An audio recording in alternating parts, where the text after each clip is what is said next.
Everyone, thanks for inviting me here. I need geospatial data for my science, and I'm thankful for all the work that you federal agencies do. I'm an oceanographer trying to understand how the ocean affects our weather and climate, and this is probably one of the most famous images I've ever made. It's from a paper I published, and it seems to show up on all sorts of agency pamphlets about climate change. It shows the Pacific Marine warm blob, a persistent mass of warm water that resulted in mass marine mortality events across the Pacific and caused a drought across California, setting us up for massive wildfires in the following years. I'm a remote sensing scientist working for over 20 years on the development of geophysical retrieval algorithms, and I've spent my career being both aggravated by and grateful for all of the data that I can access. A couple of years ago, I learned Python and moved my research to the cloud. And I'm part of Pangeo, a loosely organized group of scientists that advocate for a new, open, cloud-based way of working together. After I moved to Python and cloud computing and experienced for myself the transformative impact of the combination of this powerful combination on not only my science, but my ability to collaborate with others productively. And that's what I'm here to talk about today, about how open science and cloud computing are affecting scientists and how we do science. As a community, we are moving slowly towards open science, one workshop, one online seminar at a time. And large shifts in community normally occur over decades, but we've lost the luxury of time. Climate change is rapidly impacting lives across our planet, and Earth scientists must change just as rapidly. The old way of doing science isn't fast enough anymore. And there's real world examples of where the speed of science matters. In California, where I live, each fire season seems worse than the last. 10 million acres burned last fall. And through the quick sharing of geospatial imagery, people, and let me be much more specific here, my friends, my community, can find out if their home is still there. In 2017, which was our first bad fire, Maxar Digital Globe was posting data on AWS through their open data program within 48 hours after the Tubbs fire. On Twitter, people noticed and began to process the data and felt asked to use the imagery. And this allowed people to start insurance claims weeks before being allowed back into the area. This image is one block from my children's school. In 2017, 6 schools and 3,000 homes burned. Every class at my children's school had at least one child who lost their home. All units, Sonoma Lake Napa, multiple starts in the unit, standby for fire assignment. For engine 1487, utility 1468, engine 1463, engine 5763, engine 1471, engine 1481, engine 19, station 15, transport 1447, 1443, Canocti 4, Canocti 3, vegetation fire, city of Calistoga, highway 128 across the Tubbs lane, Tubbs IC, standby for response check back, 2146. All units, Snow Lake Napa unit. We have 2 major fires going in the unit. One on Atlas Peak, one in Calistoga, 128 across the Tubbs lane. As you come into Napa County, come up, and I'll give you an assignment. St. Helena engine 419. Can I have the IC designator for the Calistoga? That movie was the 2017 Tubbs fire, and that ending shot is the Kmart on the north side of our town.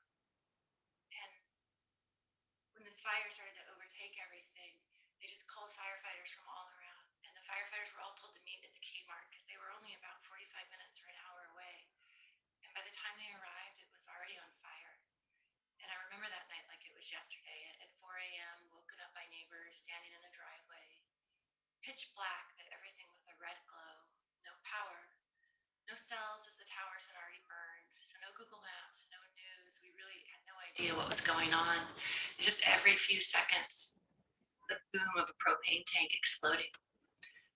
And 10 minutes later, we had the dog and 2 sleepy kids in the car, and we fled past multiple fire lines in what we thought might be a safe direction. We already knew friends' homes were certainly gone and could only hope that they got out in time. And for me, this event put climate change and the impact on our lives in a really just completely different perspective. That was in 2017. In 2019, the Kincaid fire in Santa Rosa burned again. Then again, last year in 2020, the Glass fire came to within 900 meters of our home, Yellow Arrow, at our kids' school, the Turquoise Arrow. And these fires are just one reoccurring example. Having data on the cloud allows people to use it quickly, and I'm telling you this because it's very personal to me. You might have your own example. Maybe you live in Louisiana and dealt with Katrina. There are naturally occurring disasters due to climate change occurring all the time. Droughts, storm surges, famine, pollution, heat waves. Agencies, government, disaster relief people use this data in real time to save lives. And I think we saw that during the pandemic. But it's larger than that. Understanding why and how these events occur allows us to mitigate the impacts, if we can, before they happen.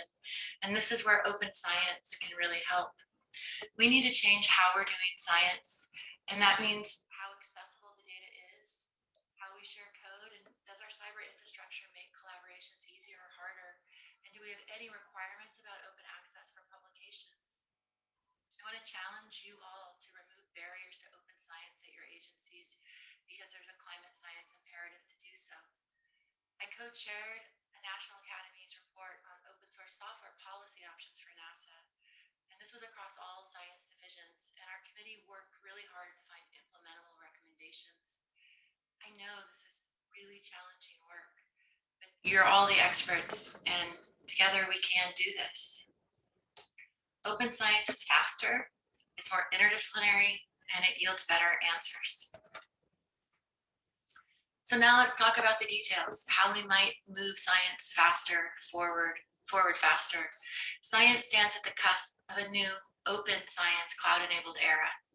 Advances in data, software, and cyber infrastructure are enabling transformational interdisciplinary science, changing the realm of possible science questions.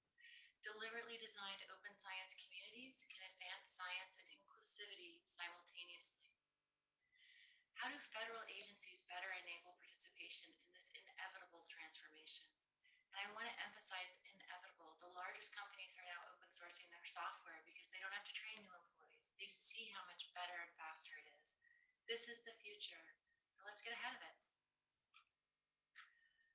What does research look like right now for a lot of our scientists? If you have bandwidth and storage to do so, download the data. Large data like CMIP6 climate models can take months to download. New version, CMIP7 comes out, download it again. And this means that locally you have to store and maintain that data set. Maybe many people at your institution can use it, but everyone else can't. And this reinforces institutional advantages and silos the work that's being done. This reinforces institutional advantages. Big agencies, big institutions, they can afford to maintain large on-prem data stores, and that's great for them. But what about the rest of us, the much larger scientific community outside of those exclusive clubs? For many years, I worked on geophysical retrieval algorithms for satellites. Most satellites carry several instruments, and each instrument usually measures at least a few geophysical parameters like ocean temperature, winds, precipitation, and so on. For ocean temperature, which was my area, for a single instrument, I knew of 10 independent efforts to produce the same measurement. Now, multiple efforts are good, right? Everyone catches a different problem, but 80% of the code development was identical. It's just the I/O. It's not the algorithm part. And that wasn't shared. It was redundant. It meant the algorithm advanced more slowly than if the code base was shared and advancements were done collaboratively. Errors in competitors' algorithms were sort of celebrated sometimes rather than acknowledging that part of the reason those errors existed was a lack of sharing and strained resources. This development path impedes advancement. It's difficult to share, and it reinforces closed science. It is one of the most inefficient, hurtful parts of science, and this really must change. We run analyses on local cyber infrastructure with compiler-specific operating systems in unique environments, unique closed code, and this makes it really hard to work with anyone else. And it again reinforces institutional advantages. Only a small percentage of scientists at the top institutions have access to excellent cyber infrastructure. For the most part, universities and agencies have struggled to hire in this area simply because they can't pay enough. It always takes a few months to learn your way around a new infrastructure, and this is time lost. More importantly, because of security concerns, it's very difficult for outsiders, even if they're friends or collaborators, to gain access. And this makes it very hard to work together, hard to share software, data, share moving forward in science. Why are so many research articles look but don't touch? You can see the abstract, but the full article is behind a paywall, and this restricts access to knowledge, and it perpetuates exclusionary practices, and again, it reinforces institutional advantages where large institutions have negotiated discounts for publishing and access, and federally funded research results should be published with open access, and that needs to be budgeted in at the proposal stage.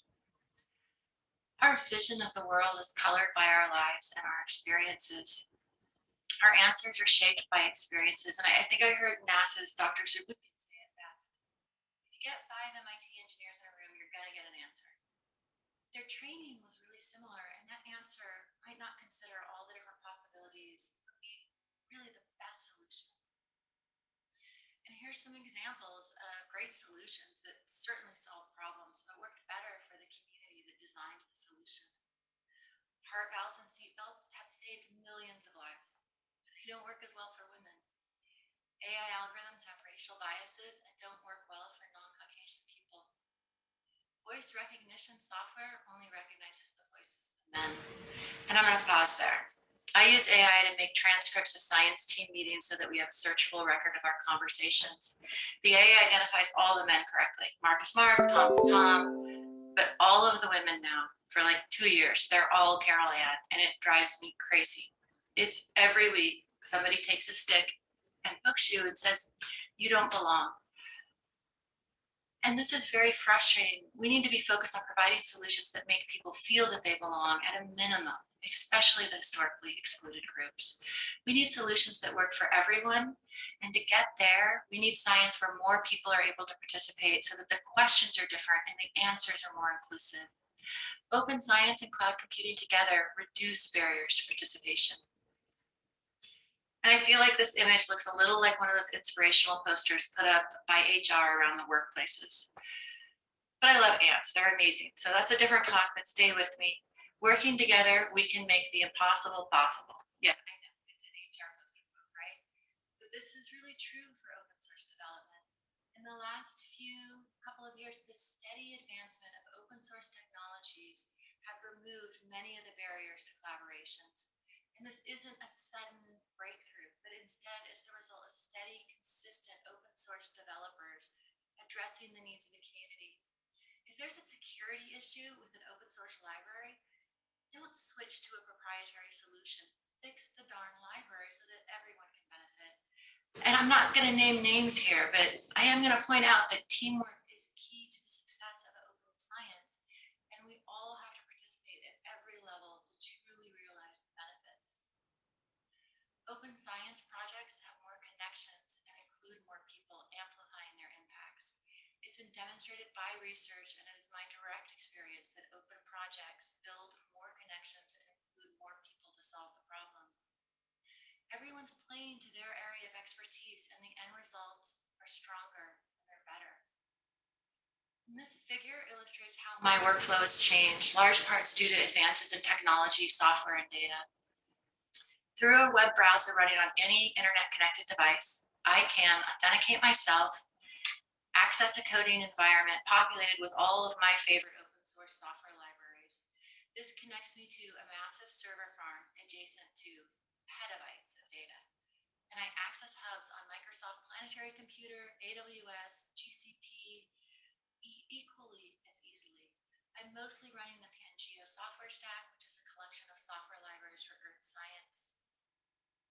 I think of a question, and a few minutes later, I'm exploring data and finding answers. The pace of my science isn't faster, just a little bit.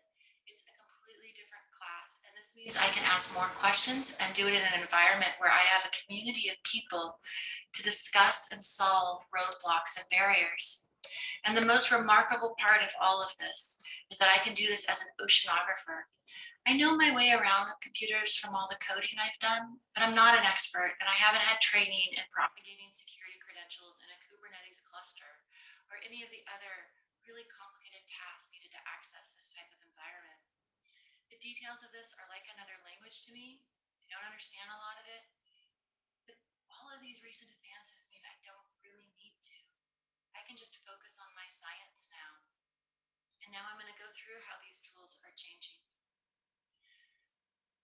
There's probably some version of this line at every agency pointing to how data rates are increasing and where they will be in a few years and how we need to change how we handle data.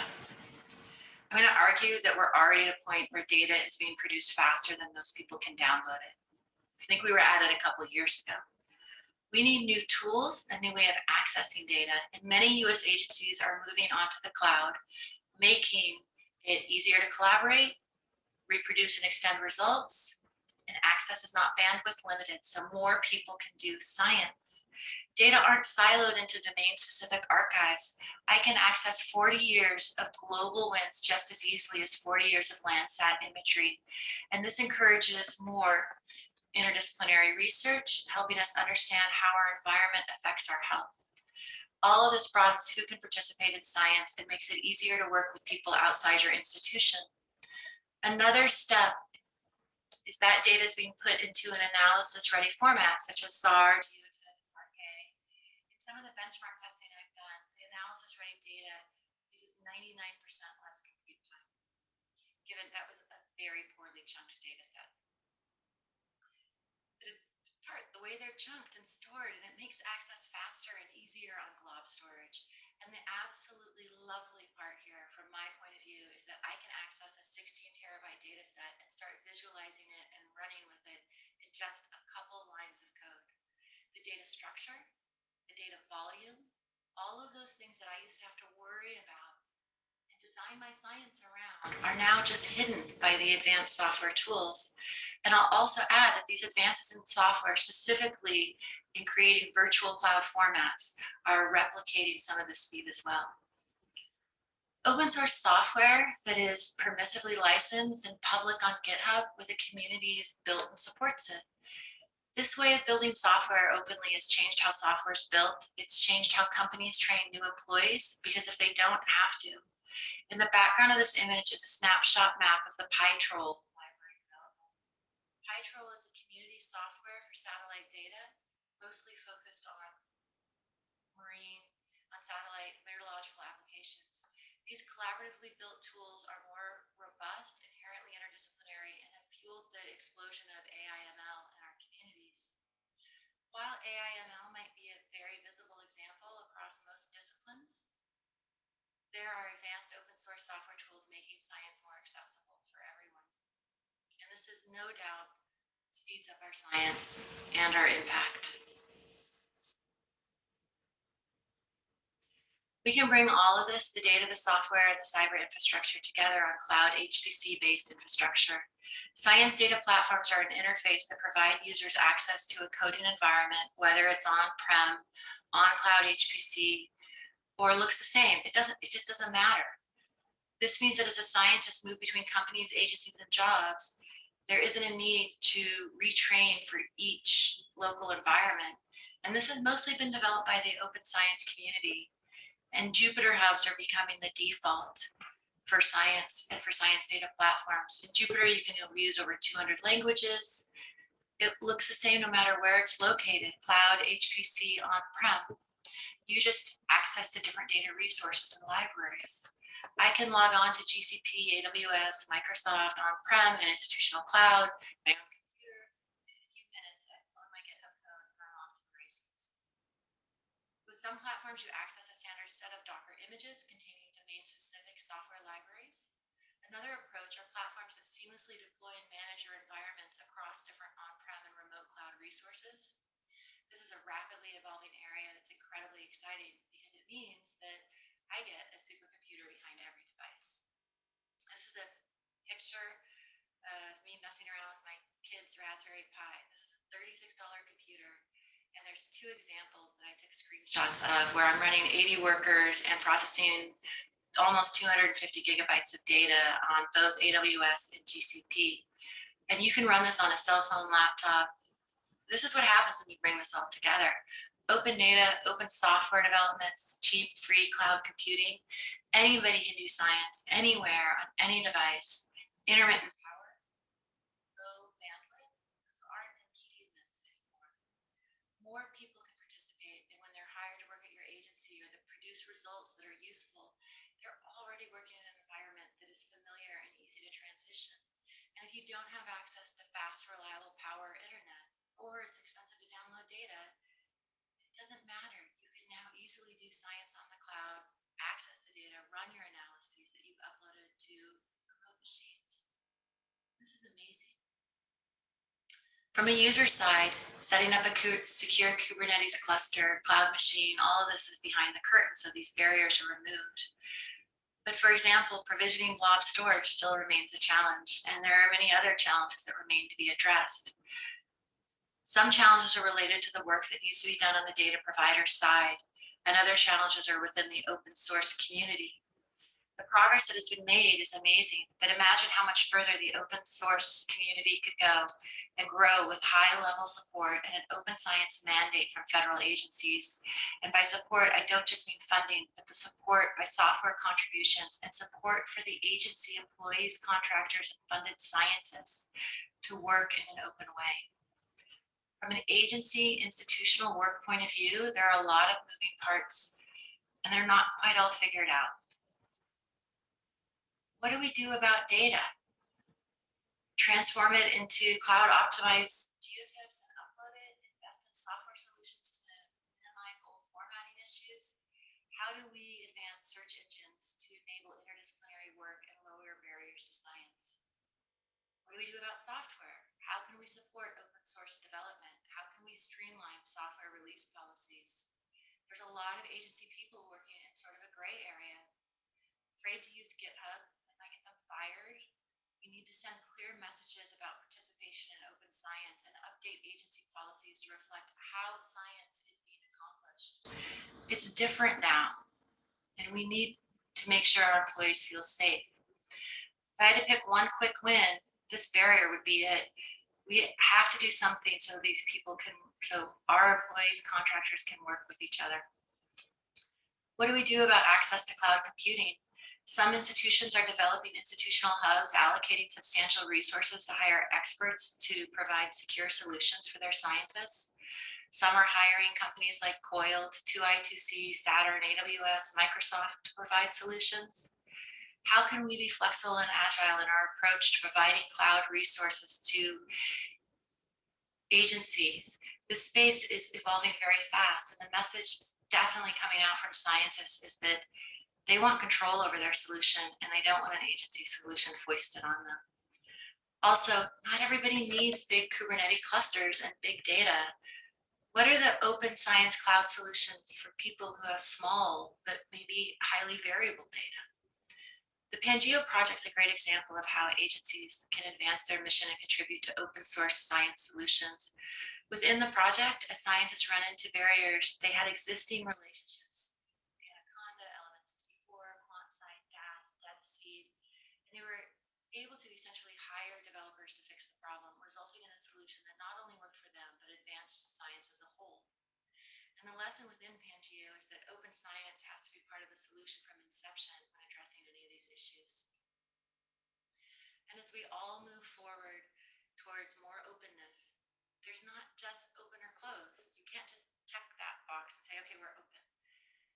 There's degrees of openness, and we need to be careful about design so we don't just replicate or exchange existing inequalities. We can build a more inclusive community.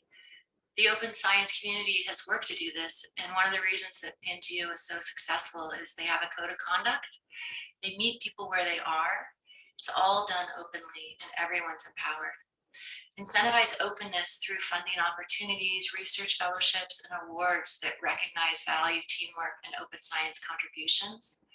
We can highlight early successes so that others find a way to transition, and we can coordinate and move together. Many of the training resources, legal barriers can be addressed together. For example, DOE has a pre-approval process for software releases of non-sensitive science code to enable rapid sharing. This is something other agencies can adopt. If we make it easier for people to participate in barriers and finding and accessing data, sharing software, more people can participate. And these technologies erode some of the advantages that have existed in academia and institutions and agencies for years. And the brilliant part of this is that they are not taking away these advantages from those groups. They're just sharing them with more people. And that's transformative, and that's why we need to support this community shift. Here are some links with a lot more information on open science. I hope you feel empowered to go back to your agency and look both within and outward to identify barriers and opportunities to advance open science. Software policies, data management and access, outward facing assets, but there's also internal assets and security concerns that will be addressed in the next session. We've lost the luxury of time, and this is one part of the puzzle that we need to figure out so that we can address climate change and the many other challenges that US agencies face. Thanks everyone for making this possible.